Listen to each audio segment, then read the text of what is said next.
Bonjour, comme vous l'avez vu dans le titre, aujourd'hui je vais vous expliquer c'est quoi la théorie du chasseur et de l'agriculteur. Le TDAH est perçu de différentes façons et pour Tom Hartman, un auteur, le TDAH n'est pas qu'un trouble et il explique cela avec la théorie du chasseur et de l'agriculteur. Au début de l'histoire, les premiers humains étaient des chasseurs-cueilleurs et des nomades. Les meilleurs chasseurs étaient ceux qui étaient hyper alertes, donc qui pouvaient détecter chaque stimuli dans l'environnement. De plus, la compulsivité permet d'être un bon chasseur aussi. Si un chasseur prenait le temps à chaque fois d'évaluer et de planifier la situation avant d'attraper sa proie, il y a des grandes chances que sa proie se serait déjà échappée. Donc, les caractéristiques du TDAH permettraient à un individu d'être un bon chasseur.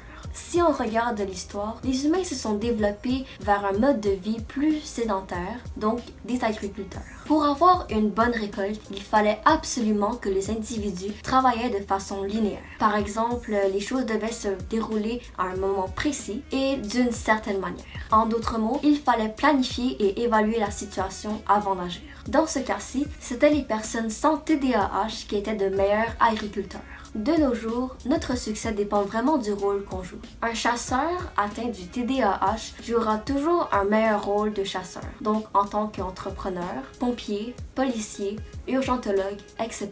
Toutefois, pour l'agriculteur sans le TDAH, il serait plus facile pour cette personne d'exercer un travail administratif.